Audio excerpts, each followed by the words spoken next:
Before you can learn the trees, you have to learn the language of the trees. That's done indoors, out of a book, which, now you think of it, is one of the transformations of a tree. The words themselves are a delight to learn. You might be in a foreign land of terms, like samira, capsule, drupe, legume, and pome, where bark is papery, plated, warty, or smooth. But best of all are the words that shape the leaves, orbicular, cordate, cleft, and reniform, and their venation, palmate and parallel, and tips, acute, truncate, auriculate. Sufficiently provided, you may now go forth to the forests and the shady streets, to see how the chaos of experience answers to catalogue and category, confusedly. The leaves of a single tree may differ among themselves more than they do from other species, so you have to find, all blandly, says the book, an average leaf. Example, the catalpa in the book sprays out its leaves in whirls of 3 around the stem, the one in front of you, but rarely does, or somewhat, or almost. Maybe it's not a catalpa. Dreadful doubt.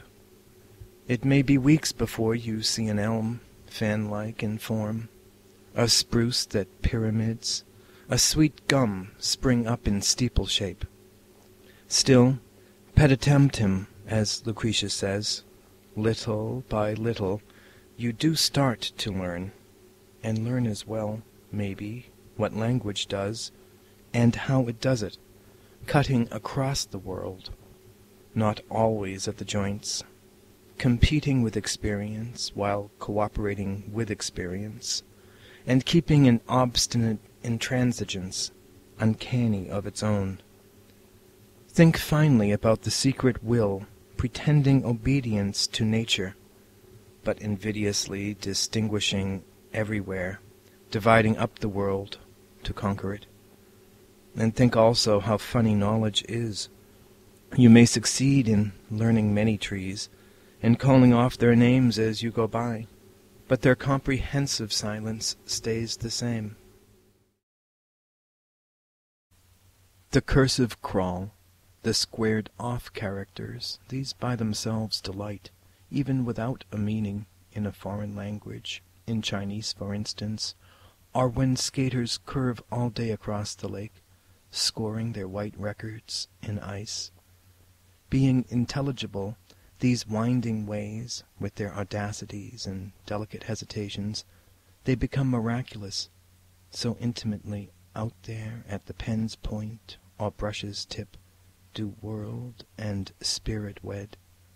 The small bones of the wrist balance against great skeletons of stars exactly. The blind bat surveys his way by echo alone. Still, the point of style is character. The universe induces a different tremor in every hand, from the Czech forger's to that of Emperor Wei Sung, who called his own calligraphy the slender gold. A nervous man writes nervously of a nervous world, and so on. Miraculous. It is as though the world were a great writing. Having said so much, let us allow there is more to the world than writing. Continental faults are not bare convoluted fissures in the brain. Not only must the skaters soon go home, also the hard inscription of their skates is scored across the open water, which long remembers nothing, neither wind nor wake. My dear, I wonder if before the end you ever thought about a children's game, I'm sure you must have played it too, in which you ran along a narrow garden wall, pretending it to be a mountain ledge, so steep a snowy darkness fell away, on either side to deeps invisible, and when you felt your balance being lost, you jumped because you feared to fall, and thought for only an instant, that was when I died. That was a life ago, and now you've gone. Who would no longer play the grown-ups game, where, balanced on the ledge above the dark, you go on running, and you don't look down, nor ever jump, because you fear to fall. People are putting up storm windows now, or were this morning, until the heavy rain drove them indoors. So coming home at noon, I saw storm windows lying on the ground, frame full of rain. Through the water and glass I saw the crushed grass, how it seemed to stream away in lines like seaweed on the tide, or blades of wheat leaning under the wind. The ripple and splash of rain on the blurred glass seemed that it briefly said, as I walked by, something I should have liked to say to you, something. The dry grass bent under the pane, brimful of bouncing water, something of a swaying clarity which blindly echoes this lonely afternoon of memories and missed desires, while the wintry rain, unspeakable the distance in the mind, runs on the standing windows and away. The art of our necessities is strange, that can make vile things precious. A mile out in the marshes, under a sky which seems to be always going away in a hurry, on that Venetian land threaded with hidden canals, you will find the city which seconds ours, so cemeteries too reflect a town from hillsides out of town, where being most becomingly ends up becoming some more. From cardboard tenements, windowed with cellophane, or simply tenting in paper bags, the angry mackerel eyes glare at you out of stove-in sunken heads, far from the sea.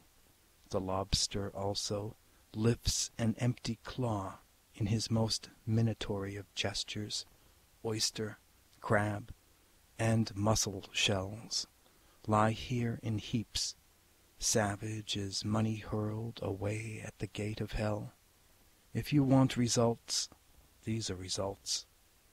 Objects of value or virtue, however, are also to be picked up here, though rarely lying with bones and rotten meat, eggshells and mouldy bread, banana peels no one will skid on, apple cores that caused neither the fall of man nor a theory of gravitation. People do throw out the family pearls by accident sometimes, not often.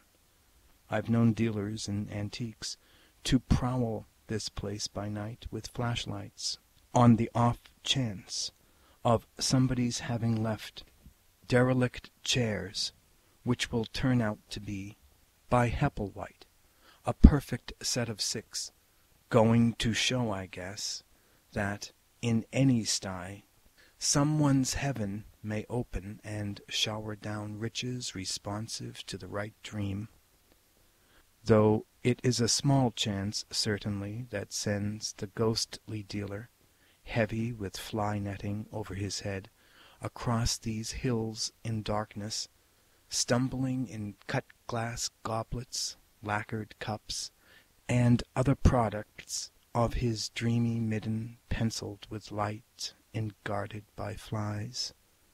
For there are flies, of course.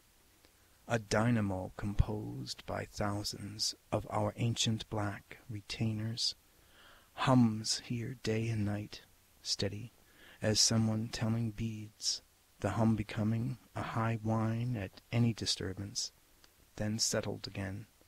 They shine under the sun like oil drops, or are invisible as night by night.